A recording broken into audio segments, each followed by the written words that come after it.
The palatial Brentwood estate stands quiet in the California sun, its grandeur a stark contrast to the solitude within. At 78, Arnold Schwarzenegger sits alone in his home gym, surrounded by the ghostly reflections of his younger self. Gold medals gather dust. Movie posters have yellowed with time. His once commanding physique, the body that conquered worlds and defined an era, now bears the unmistakable marks of mortality. His hands, once capable of lifting hundreds of pounds, tremble slightly as he lifts a light dumbbell, a shadow exercise that echoes movements performed thousands of times before. The man who embodied the American dream, who transformed himself from an Austrian farm boy to a global icon, now faces his most formidable opponent, time itself. The invincible action hero, the undefeatable Terminator, the unstoppable governor, reduced to fighting the quiet battle of aging, largely alone. But to understand how we got here, to truly comprehend the profound tragedy of Arnold Schwarzenegger at 78, we must journey back to where it all began, to the seeds of ambition planted in post-war Austria that would grow into a relentless drive that both made and unmade the man we thought we knew. This is the story of a man who conquered every mountain he faced, only to discover that success often exacts the heaviest toll on those we love most. We'll trace the remarkable journey of an immigrant who reimagined himself repeatedly, from bodybuilder to movie star to political leader, achieving unprecedented success in each realm while leaving personal devastation in his wake. If this story of ambition, triumph, and profound loss moves you, tap like so others might find it too. Because beneath the muscles, behind the catchphrases, and beyond the public scandals lies a human story about the price of greatness that touches something universal in all of us. The story begins in Thal, Austria, 1947.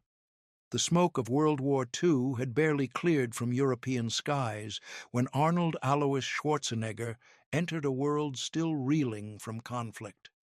The humble village near Graz offered little promise for a boy born to strict police chief Gustav and homemaker Aurelia Schwarzenegger.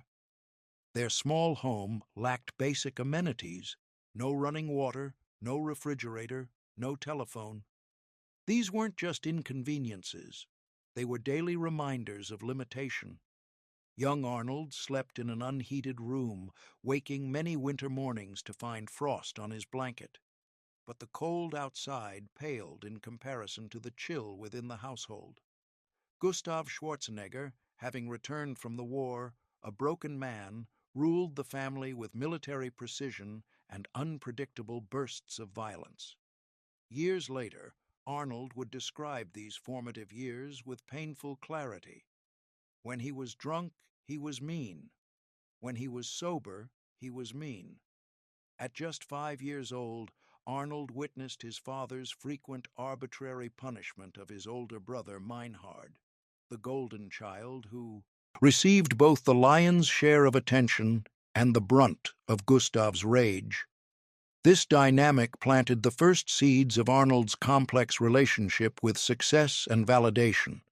If attention came packaged with pain, perhaps invisibility offered safety. But invisibility was never in Arnold's nature. By age 10, he had developed a peculiar fascination that would later define him: the human body and its potential for transformation. While other boys in post-war Austria played soccer, Arnold found himself drawn to displays of physical prowess: circus strongmen, Olympic weightlifters, the rare American muscle magazines that sometimes found their way to European newsstands. The pivotal moment came at age 13. His physical education teacher took the class to a local gym where, for the first time, Arnold encountered men deliberately sculpting their bodies through resistance training. Something clicked. Here was a path not dependent on family connections or academic brilliance, areas where he struggled, but on sheer determination. More importantly, it was a path that led away from Thal, "I knew I had to get out," he would later write. Austria felt too small, too restrictive, too limited in possibilities. I felt like I was meant for something that didn't exist there. The weight room became his sanctuary. While his father dismissed bodybuilding as narcissistic and his mother worried he had pinned his hopes on a fool's pursuit, 15-year-old Arnold began training with monomania. He would break into closed gyms on weekends, riding his bicycle for miles in the snow. When the gyms were truly inaccessible, he built crude equipment in his home. Success became an obsession, a means of escape, and, perhaps most tellingly, a weapon against irrelevance. The core wound was taking shape, a belief that extraordinary achievement was the only antidote to ordinary pain, that becoming superhuman was the sole remedy for the very human wounds of rejection and abandonment. That control of the physical self could somehow compensate for the childhood where control was impossible. At 19, Arnold's dedication to bodybuilding had transformed his physique, but military service interrupted his training. Desperate to maintain his regimen during his year with the Austrian army, he went AWOL from basic training to compete in the Junior Mr. Europe contest. He won, and was promptly thrown into military prison upon return. But even this setback revealed something crucial about the young Arnold. No system, no authority, no constraint would stand between him and his vision of greatness. By 20, he had claimed the Mr. Europe title. At 21, he made the life-altering decision to move to Munich, Germany, leaving behind the suffocating small town and the shadow of his father. The pattern was set, a willingness to sacrifice everything familiar in pursuit of the extraordinary. But patterns established in youth rarely remain contained to ambition alone. The ruthless drive that propelled Arnold toward his destiny would eventually circle back to extract its price from the relationships that mattered most. Los Angeles, 1968. The California sun beat down on a 21-year-old immigrant with $27 in his pocket and a name American tongues stumbled over. Arnold Schwarzenegger had just arrived in the bodybuilding mecca of Venice Beach, what locals called Muscle Beach, with little more than his passport and an accent so thick it seemed to physically occupy space in every room he entered. Yet he carried something far more valuable, an unshakable conviction that he was destined for greatness. "I was absolutely clear that America was where everything was possible," he would later reflect. "In Europe, I felt the ceiling pressing down. In America, there was no ceiling." Joe Weider, the godfather of bodybuilding and publisher of Muscle and Fitness magazine, saw something in the young Austrian. Not just the physical potential, though at 6'2" with extraordinary proportions, Arnold had that in abundance, but the rare charisma that transformed a subculture pursuit into something approaching mainstream entertainment. Weider became mentor, promoter, and surrogate father figure, providing Arnold with an apartment, a car, and the connections that would prove invaluable. Training at Gold's Gym alongside fellow bodybuilding legends like Franco Columbu and Frank Zane, Arnold developed what would become his signature approach: psychological warfare combined with relentless physical discipline. He would compliment competitors on muscle groups that were actually their weakest points, subtly undermining their confidence. He would train past the point of pain, past the point where others quit. The approach worked. At 23, he claimed his first Mr. Olympia title in New York, the youngest ever to win bodybuilding's most prestigious crown. Over the next decade, Arnold would dominate the sport completely, winning 7 Mr. Olympia titles between 1970 and 1980. But triumph came with isolation. While becoming the face of fitness worldwide, he remained a foreigner. His accent mocked, his name butchered, his ambitions often dismissed as the delusions of a muscle-bound immigrant. The outsider status that had once driven him became both armor and prison. But bodybuilding was never the destination, merely the launching pad. Even as he collected titles, Arnold methodically positioned himself for his next reinvention, Hollywood. He studied acting and worked to refine his English, though his early attempts at crossing over were hardly promising.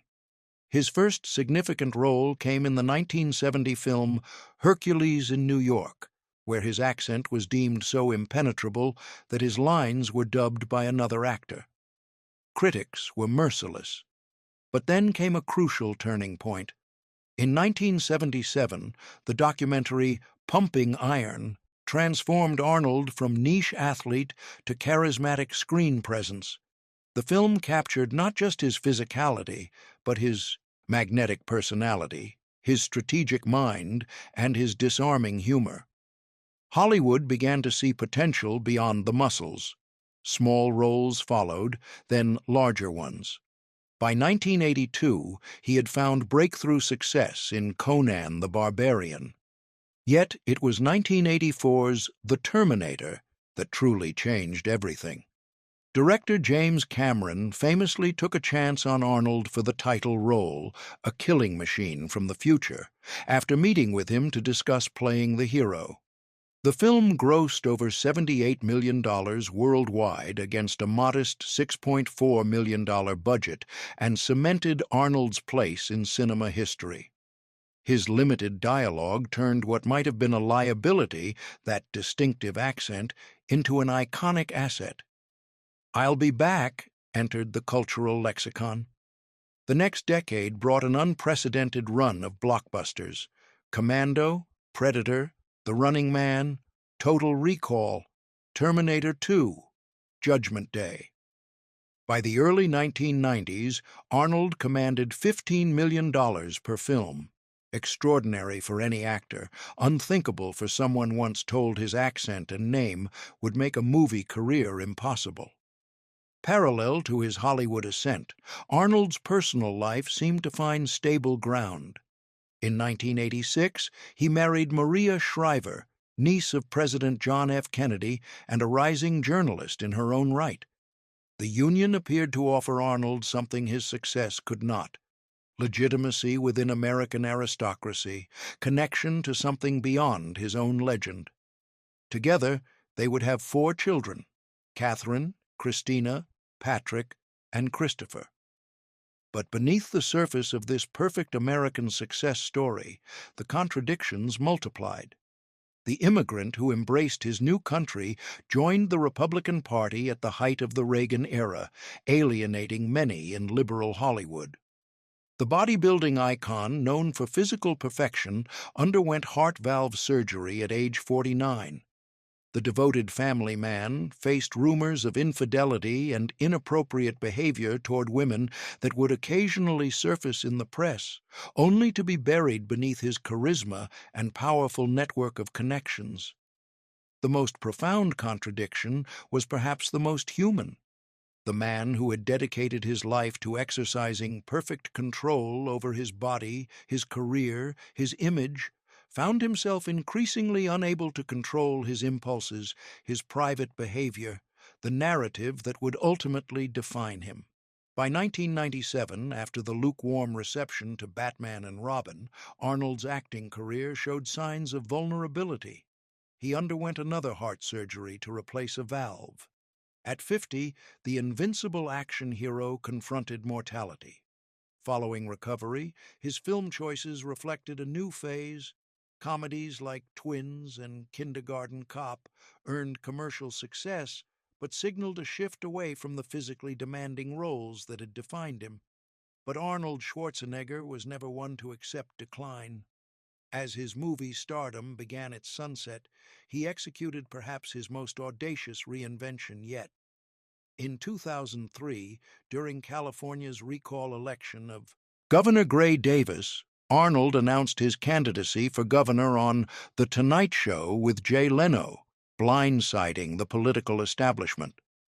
What many dismissed as a publicity stunt ended with Schwarzenegger winning the governorship of the world's 5th largest economy.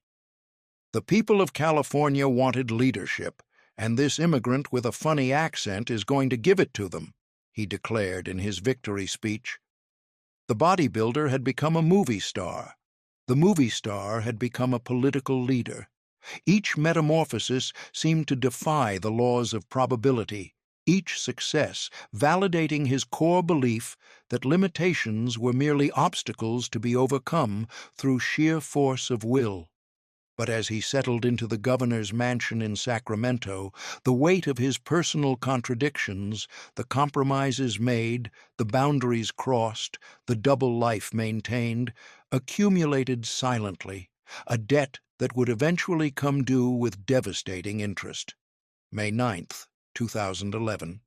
The date that permanently divided Arnold Schwarzenegger's life into before and after. For months, he had been preparing for life after politics, developing film projects, planning a triumphant return to Hollywood. His second term as California governor had ended in January.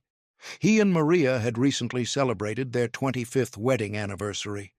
Then, in a private conversation that would shatter their marriage, Arnold confirmed what Maria had long suspected.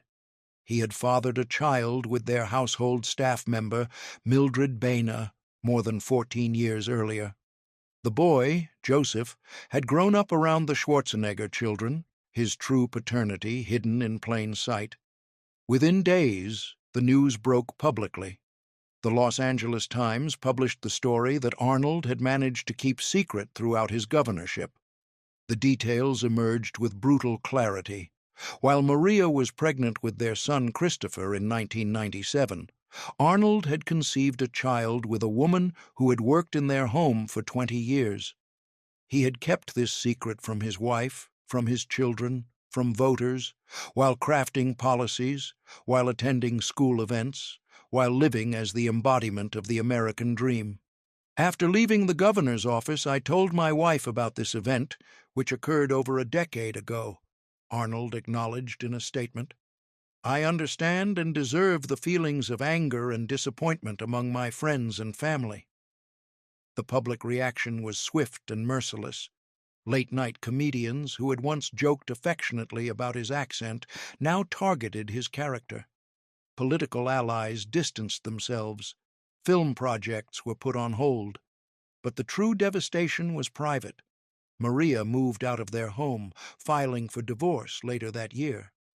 Their children, now young adults, struggled to reconcile the father they knew with the revelations that had exploded their family narrative.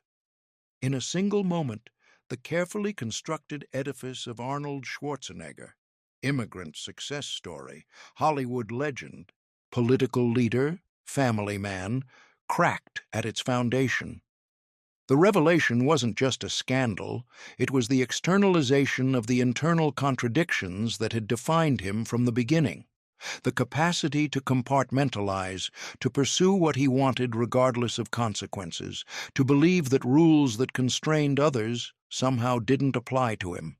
For the first time in a life defined by conquering obstacles through sheer determination, Arnold faced a problem he couldn't solve, couldn't outwork, couldn't charm away.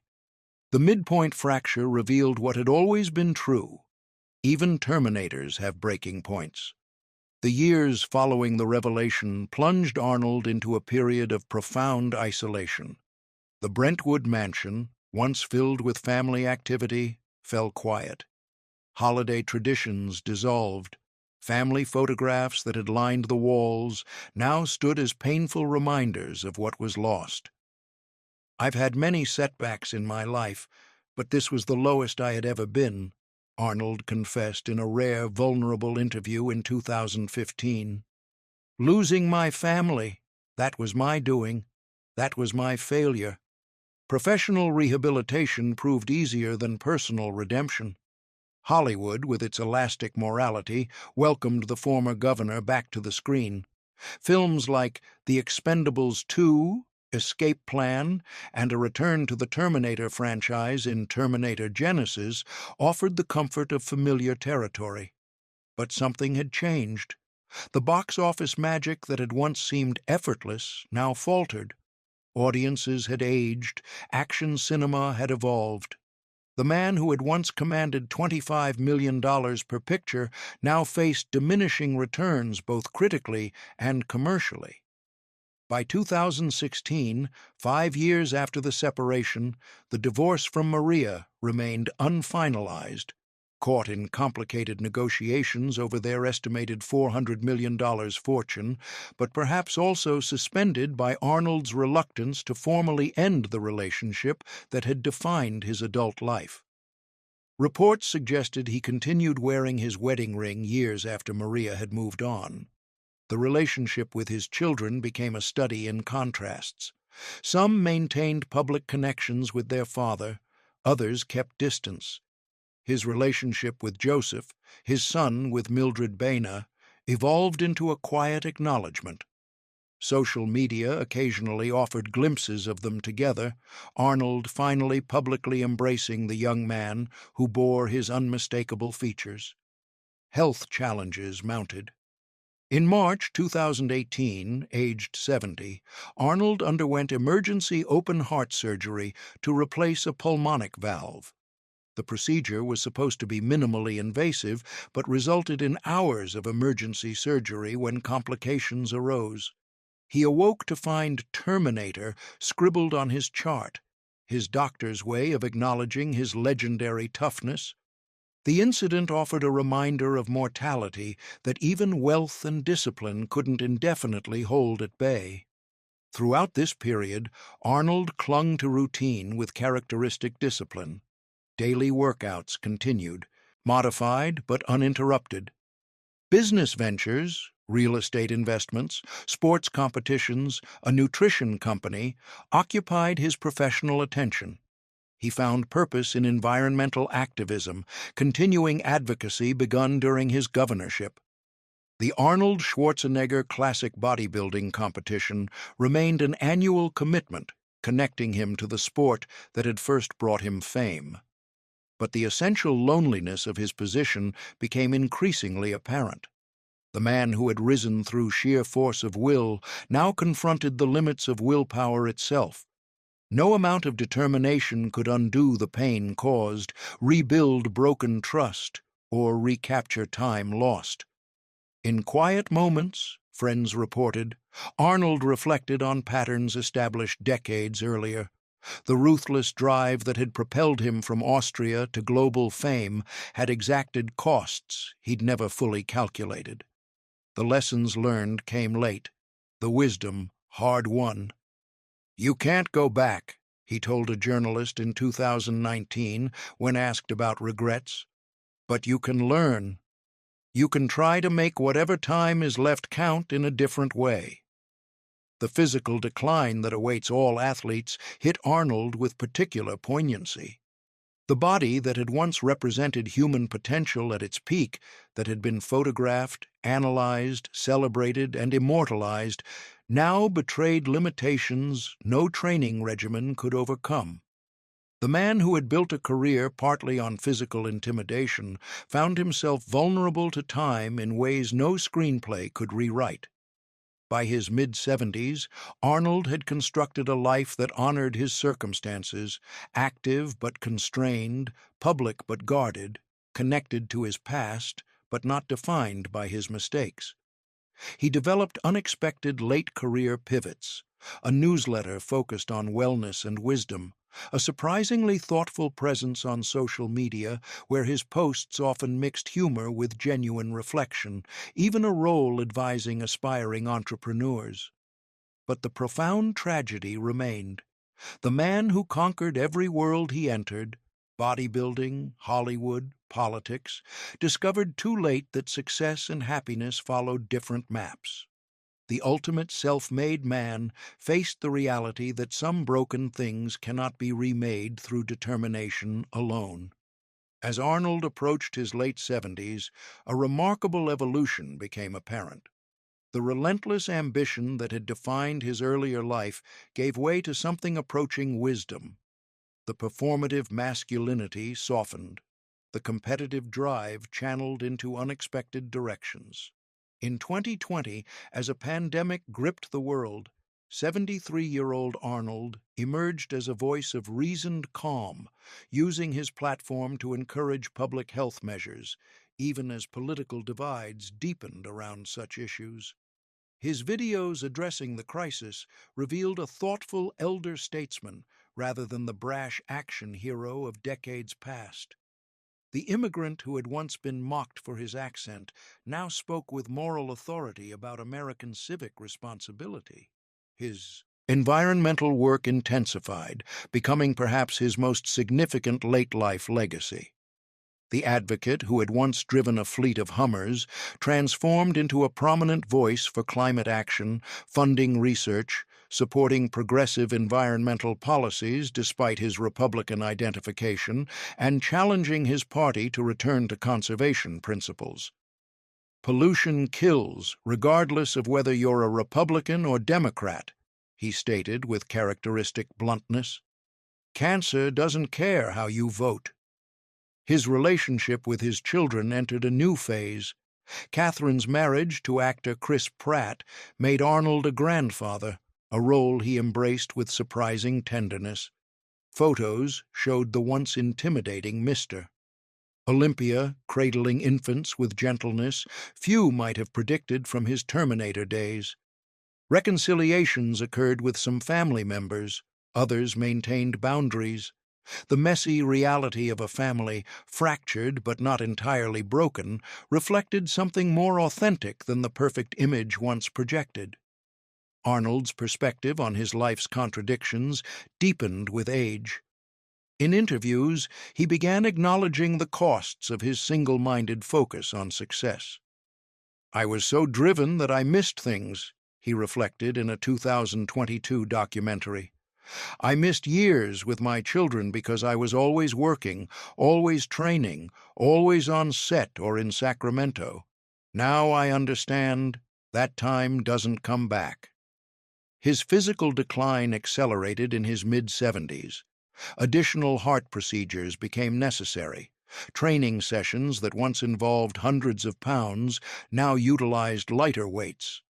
The man who had built his identity on physical dominance confronted the universal democratization of aging with a grace few anticipated.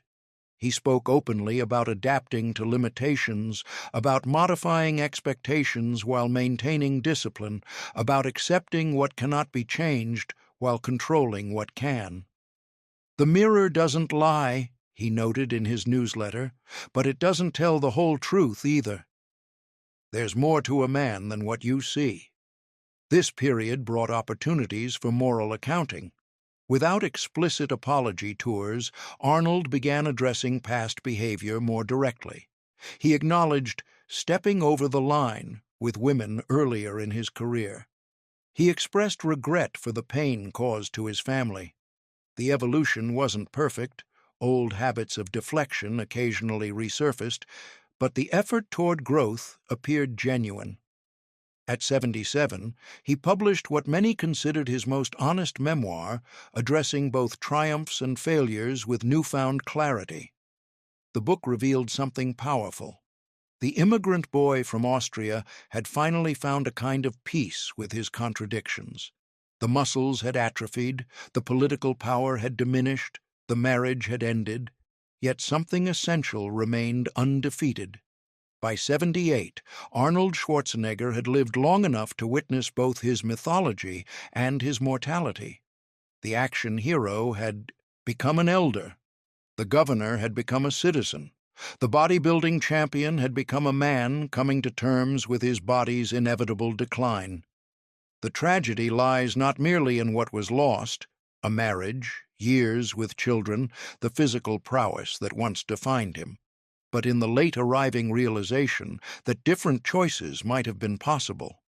That ambition and integrity need not be opposing forces.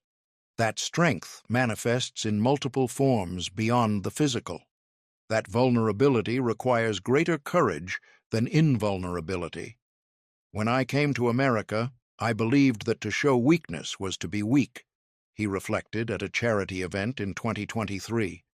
"Now I understand that to acknowledge your mistakes, to show that you're human, That's where real strength begins.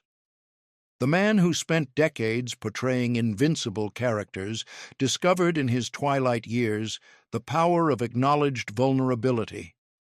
The bodybuilder who once controlled every muscle now found meaning in surrendering control. The immigrant who transformed himself repeatedly now faced his most challenging transformation, from legend to human being. Perhaps most poignantly, Arnold's late-life perspective offered insight for a culture still captivated by narratives of uncompromising ambition and success at all costs.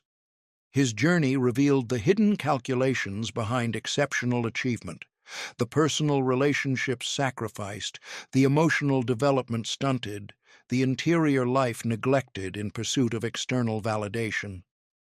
"The tragedy," he once said, "isn't failing to achieve your dreams. The tragedy is achieving all your dreams and discovering they weren't enough." As twilight settles over his Brentwood estate, 78-year-old Arnold sits with memories both glorious and painful. The farm boy from Austria who became Mr.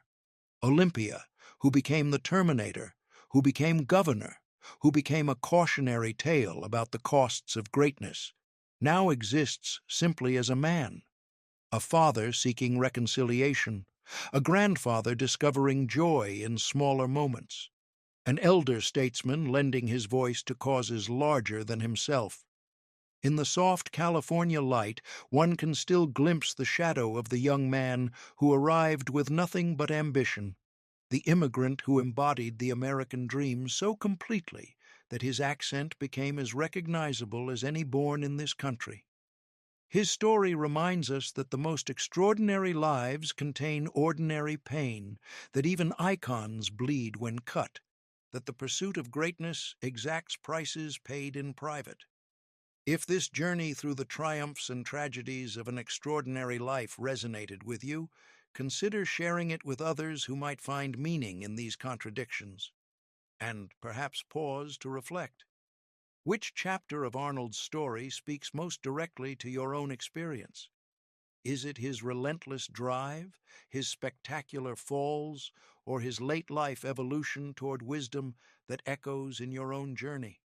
Because the ultimate legacy of Arnold Schwarzenegger may not be the muscles, the movies, or the political impact, but rather the fully human story of a man who climbed every mountain only to discover that the view from the summit was meaningless without people to share it with. In the end, even Terminators must face their humanity.